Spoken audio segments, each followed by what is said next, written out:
네, 이슈 분석 시간 시작하겠습니다. 오늘 루크투자연구소의 임순재 대표와 함께합니다. 대표님 안녕하세요. 네, 안녕하십니까? 예, 앞서 제가 말씀을 드렸다시피 이달 IPO 대어들이 이제 또 증시 출격을 예정하고 있습니다. 투자자들이 지금 가장 주목하고 있는 기업은 어떤 쪽인지 향후 증시 흐름까지 좀 분석 부탁드릴까요? 네. 일단 뭐 현재 가장 관심 있게 하는 건 조금 전에 앵커님도 얘기했듯이 SK 쉴더스 아닌가 싶습니다. 이유는 가장 공모주 가격이 이제 공모 규모가 이제 크다라고 보시면 될 것 같고요. SK 스퀘어의 1호 IPO 기업이다라고 보시면 되겠습니다.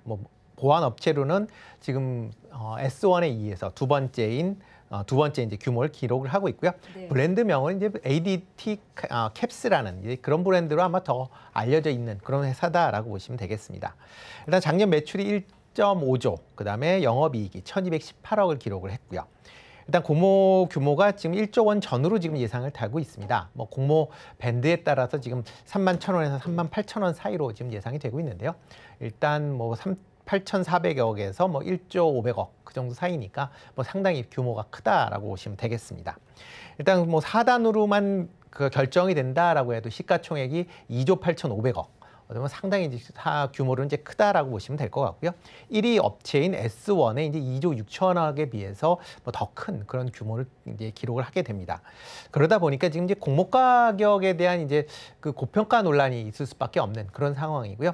S1에 비해서 매출이나 영업이익이 한 70% 정도에 불과합니다. 그런데 시가총액은 그보다 더 크게 된 상황이기 때문에 그런 점을 좀 감안을 해서 투자하시는 게 어떨까라는 생각이 들고요.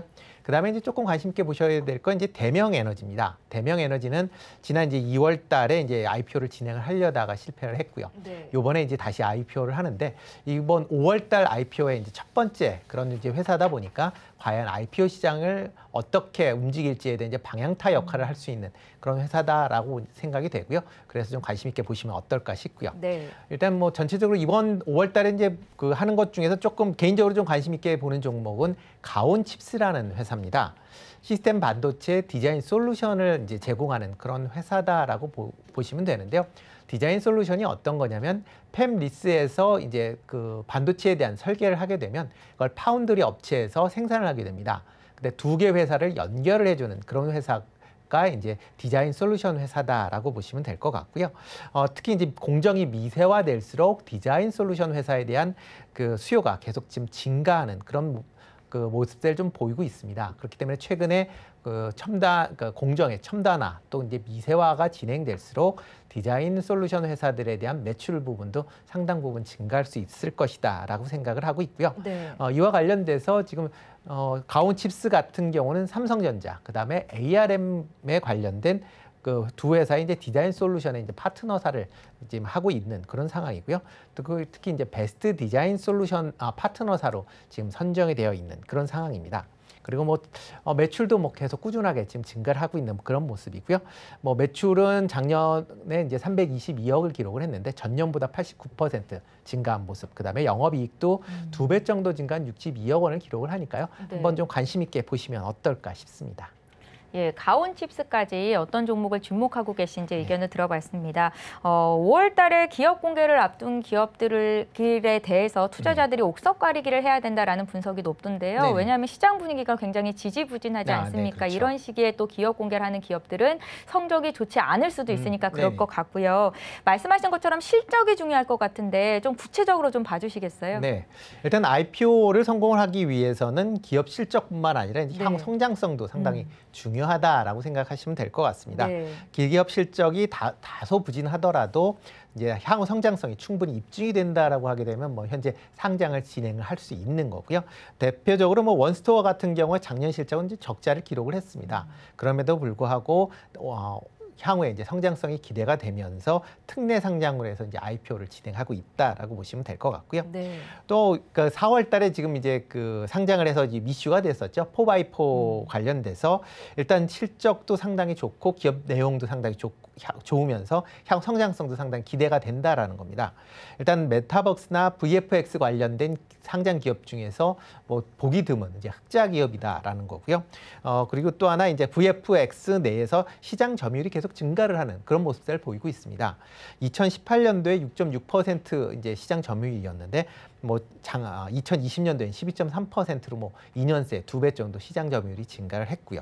그러다 보니까 그런 와중에 또 이제 공모 가격도 17,000원으로 인해서 좀 생각보다 좀 저렴하게 이제 공모를 했습니다. 그러다 보니까 뭐 일단 투자자들 입장에서 보면 강한 좀 메리트를 느꼈고, 그래서 뭐 청약 대금도 14조가 몰리는 만큼 그렇게 이제 쏠림 현상도 있었습니다. 그러다 보니까 따상도 뭐 할 수 있었다라고 보시면 될 것 같고요. 네. 일단 5월 관련된 기업들 중에서 보면 전체적으로 실적들은 다 비교적 좋은 그런 모습을 보이고 있습니다. 뭐 SK쉴더스나 대명에너지, 뭐 테린페이퍼, 그다음에 청담 글로벌까지 작년 대비 이제 높은 성장세를 기록할 만큼 이제 실적은 상당히 좋아졌는데, 과연 성장성이 과연 있을지 없을지는 좀 더 판단을 해보시고 투자에 임하시는 게 어떨까 싶습니다.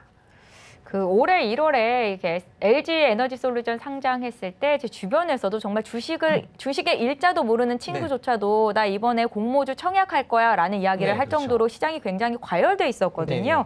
지금 증권가는 IPO 시장을 어떻게 보고 있을까요? 네, 뭐 조금은 좀 주춤하다라고 보시는 게 더 맞지 않을까 싶습니다. 네. 그러니까 IPO가 기본적으로 잘 되려면 주식시장이 좋아야 가능한 거고요. 그러다 보니까 이제 작년 초에 많이 상장이 됐고요. 그리고 또 작년 내내 뭐 대형 IPO가 계속 진행이 됐다라고 보시면 될 것 같습니다. 다만 이제 최근에 이제 주식시장이 옆으로 횡보를 하면서 조금 이제 주춤거리는 그런 상황이 접어들면서 IPO에 관련된 부분도 다소 감소할 것이다라고 예상을 하고 있습니다. 특히 이제 IPO 산정 기준이 보통 이제 작년도 실적으로 상정이 되는 경우가 많습니다. 그렇기 때문에 올해, 그다음에 아마 향후에 기업 실적이 어떻게 전개가 될지가 이제 좀 더 관심 있게 좀 보시면 좋을 걸로 예상이 되고 있고요.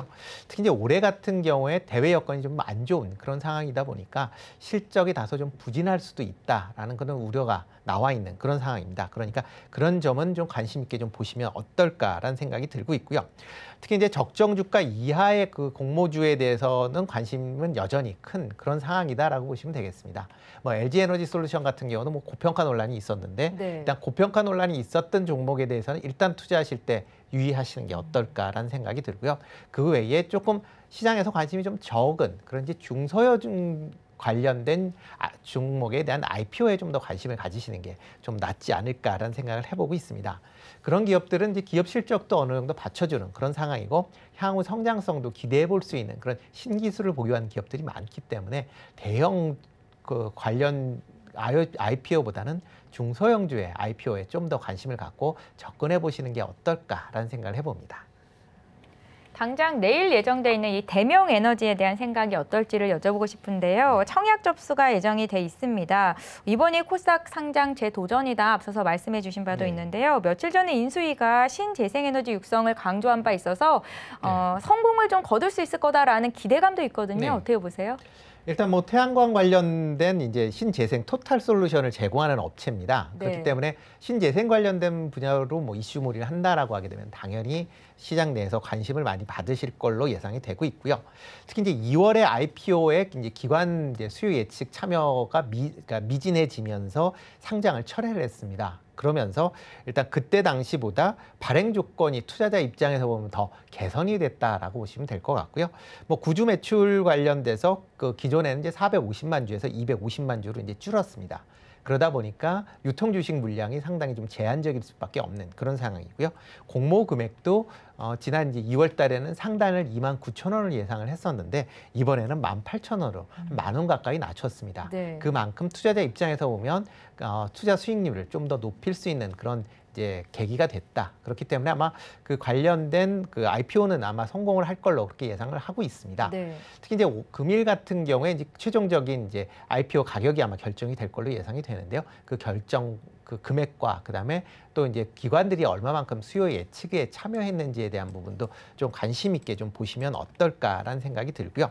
다만 이제 신재생 관련된 거에 대한 이제 의견들이 좀 많이 엇갈립니다. 뭐 지금 새로운 정부에서 신재생 관련된 분야에 투자를 하겠다라고 투자는 이제 지속하겠다라고 얘기는 하고 있지만 원전 분야에 좀 더 투자 비중이 좀 더 많이 이루어진다라고 하게 되면 신재생 분야가 조금 소외받는 거 아니냐라는 그런 우려도 지금 시장 내에 있는 그런 상황이니까 그런 점도 좀 감안해서 투자 IPO에 참여하시면 어떨까 싶습니다. 네, 최근에 매크로 환경이 변화하면서 많은 투자자분들이 보수적인 관점에서 주식을 대응하고 있다라고 네. 보이는데요. 특히 에너지엔솔의 경우 상장을 통해서 국내 증시가 빅딜을 소화하기에는 아직 좀 이르다라는 시선도 있었습니다. 5월에 연이은 기업 공개로 인해서 국내 증시에는 또 어떤 영향이 있을지도 궁금하고요. IPO 시장을 들어가고자 하는 시청자분들을 위해서는 투자 전략을 어떻게 하면 좋을지도 함께 말씀 부탁드릴까요? 네. 일단 뭐 시장에 이제 IPO라는 게 긍정적인 측면도 분명히 있습니다. 뭐 네. 시장 전체적인 뭐 규모를 키운다라는 측면은 상당하게 긍정적으로 볼 수는 있지만 이렇게 대형 IPO를 진행을 하게 된다라고 하게 되면 증시 내에 수급이 상당히 꼬일 수밖에 없다라고 보시면 되겠습니다. 작년 같은 경우도 국내 증시가 이제 3,000포인트 내에서 이제 박스권으로 이제 이루어진 주요 원인 중에 하나가 대형 IPO가 상당 부분 있었다라는 거 이제 분석이 되고 있거든요. 대표적으로 뭐 클래프톤이나 아니면 카카오 관련된 뭐 카카오뱅크나 페이 등이 이제 상장이 되면서 일단 수급이 상당 부분 이제 분산됐다라고 보시면 될 것 같고요. 특히 이제 올해 이제 LG 에너지 솔루션이 상장이 되면서 이런 이제 수급이 완전히 이제 깨지는 그런 모습을 좀 보였습니다. 그래서 LG 에너지 솔루션 상장 이전에 뭐 3,000포인트였던 코스피가 상장을 하면서 2,600포인트를 깨는 그 정도 이제 낙폭을 기록할 만큼 수급이 상당히 꼬였다라고 보시면 되고요. 아직까지도 그런 꼬인 수급이 회복되지는 않았다라고 보시면 되겠습니다. 그렇기 때문에 이런 대형 IPO 쪽으로 이제 그 상장이 많이 이루어진다라고 하게 되면 이런 꼬인 수급이 계속 좀 이어질 수밖에 없는 거고요. 그러면 그 신규 상장하는 기업들에 대한 어떻게 보면 적정 가치를 인정받기도 좀 어려워질 수도 있으니까 그런 점은 좀 감안을 하시는 게 어떨까 싶습니다. 대신 이제 아까 좀 전에도 말씀드렸듯이 대형보다는 중소형 IPO 쪽에 좀 더 관심을 가지신 필요는 있을 걸로 보여지고요. 특히 이제 상대적으로 수급이 좀 가벼운 그런 종목들이 어떻게 보면 쪽으로 이제 매수세가 좀 더 유입될 가능성은 좀 충분히 있다라고 보시면 좋을 것 같고요. 다만 이제 높은 이제 IPO 가격이 결정되는 그런 종목들은 일단은 조심하실 필요가 있지 않을까 싶습니다. 예, 5월에 많은 기업들이 이제 IPO 기업 공개를 앞두고 있습니다. 그래서 어떻게 투자 전략 가져가면 좋을지 여쭤봤습니다. 대표님 이제 5월이 됐습니다. 잔인한 4월이 가고 웃을 수 있는 5월이 됐으면 좋겠는데요. 좀 구체적인 투자 전략과 또 주목해 볼 만한 변수나 이벤트가 있는지도 함께 좀 짚어주십시오. 네, 일단 뭐 4월의 잔인함이 5월에 이제 끝나야 되는데 아직은 조금 미정이다라고 보여집니다. 뭐 대표적인 이유가 이제 이번 주 같은 경우 이제 FOMC 회의가 이제 일정이 이제 잡혀져 있고요. 그다음에 월초다 보니까 각국의 이제 물가 관련 지수, 그다음에 고용 관련된 경제 지표들이 발표되기 시작을 합니다. 이런 이제 경제 지표가 과연 이제 어떻게 발표되느냐에 따라서 향후 흐름이 달라질 걸로 그렇게 예상이 되고 있고요. 지금 물가 상승률 같은 경우는 지금 뭐 4월, 그러니까 3월 달에 비해서는 조금 뭐 비슷하거나 조금 낮아질 것이다라는 그런 기대감이 있는 그런 상황이긴 하지만 여전히 뭐 지금 그 물가 수준이 그렇게 크게 낮아지지는 않을 것이다라는 예측을 하고 있는 그런 상황입니다. 뭐 국내 물가 지수도 지금 뭐 내일 모레, 그러니까 내일 이제 발표될 걸로 예상이 되고 있는데요. 지금 지난달에 4.1%를 기록을 했는데 아마 4.4%, 3%나 4.4%로 아마 4월 달 이제 물가 지수가 올라갈 것이다라고 예상을 하고 있는 그런 상황입니다. 그러니까 이런 물가 지수가 계속 높은 상황을 유지하게 된다라고 하게 되면 일단 뭐 각국의 중앙은행에서 일단 그 기준금리를 올릴 수밖에 없는 그런 상황이고요. 이런 기준금리를 올린다라고 하게 되면 그만큼 경제 전반적으로 보면 성장성이 다소 둔화될 수밖에 없다라는 것도 감안을 하시는 게 어떨까라는 생각을 해보고 있습니다. 그렇기 때문에 뭐 5월 FOMC가 끝난다라고 하게 됐을 때 뭐 이제 불확실성의 제거 때문에 뭐 올라갈 수 있다라는 일부 의견도 뭐 충분히 있는 그런 상황인데 지금 상황에서는 FOMC가 끝난다라고 해도 6월 달 FOMC에 대한 불안감이 아마 시장에서 다시 짓누를 확률이 좀 많지 않을까라는 생각을 해보고 있습니다. 특히 이번에 이제 빅스텝에 관련된 얘기가 많은데 과연 빅스텝으로 끝난다라고 하게 되면 6월 달에 또 자이언트 스텝 할 거 아니냐라는 또 그런 이제 불확실성이 다시 좀 커지는 그런 상황이 뭐 도래할 수밖에 없는 거고요. 그러다 보면 5월 시장도 그렇게 긍정적인기보다는 약간은 좀 보수적인 관점에서 접근을 하시는 게 좀 맞지 않을까. 다만 이번 이제 FOMC 회의 때 0.75% 인상을 하는 이제 자이언트 스텝을 이제 이루어진다라고 하게 되면 그때는 아마 증시가 조금 충격은 받겠지만 빠른 속도의 이제 반등이 가능할 수 있지 않을까라는 개인적인 생각을 해보고 있습니다. 그렇기 때문에 자이언트 스텝일 경우에는 조금 이제 그러니까 저점에서 매수하는 전략이 뭐 유효할 걸로 예상은 되고 있지만 만약 일반적인 빅스텝이 이루어진다라고 하게 되면 좀 더 보수적으로 현금을 좀 늘리는 정책이 아직까지는 좀 더 맞지 않을까라는 생각을 해보고 있습니다.